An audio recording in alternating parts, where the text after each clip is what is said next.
FASTag के बावजूद highway पर गाड़ी की स्पीड को धीमा करने में टोल प्लाजा कोई कसर नहीं छोड़ते। कभी किसी गाड़ी का फास्टैग ब्लॉक होता है तो कभी टोल प्लाजा का सिस्टम गड़बड़ होता है। सब कुछ सही भी हो तो भी कारों की लाइन और कुछ सेकंड का फासला टोल प्लाजा पर अपनाई जा रही तकनीक पर सवाल खड़े करता है।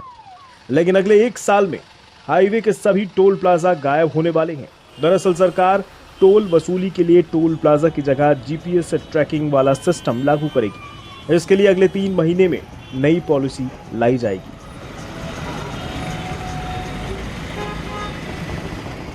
We have already taken their presentation, and we are taking suggestion from the Indian market also. If the Indian companies are in position to give us the consultancy for that, we are also working on that. And within 3 months, with the concrete policy, we will come to you.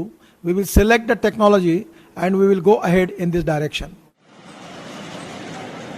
देश में फिलहाल GPS के जरिए toll वसूली वाली technology नहीं है और सरकार ऐसी तकनीक विकसित करने में लगी है।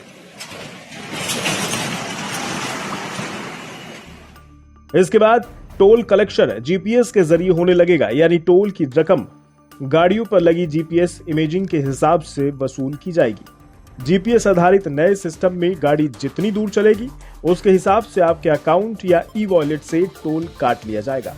नई गाड़ियों में तो जीपीएस इनबिल्ट है, इसलिए सरकार पुरानी गाड़ियों को भी जीपीएस से लैस करने की कोशिश करेगी। इसके बाद सरकार की टोल वसूली में काफी तेजी आ सकती है, क्योंकि लोगों के पास टोल टैक्स बचाने का कोई जरिया नहीं रहेगा।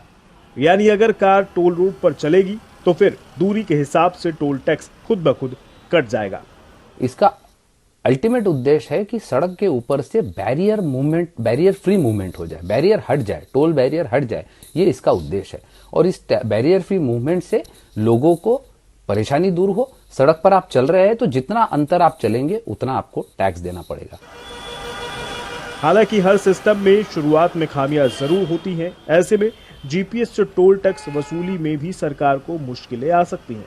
मिसाल के तौर पर अगर किसी के अकाउंट या वॉलेट में पैसे ही नहीं है तो फिर किस तरह से ये टोल टैक्स वसूला जाएगा? जाहिर है इनमें से कई सवालों के जवाब दुरुस्त करने में सरकार की मशीनरी लगी होगी और बाकी कमियों को इस सिस्टम के लागू होने के बाद दूर किया जा सकता है।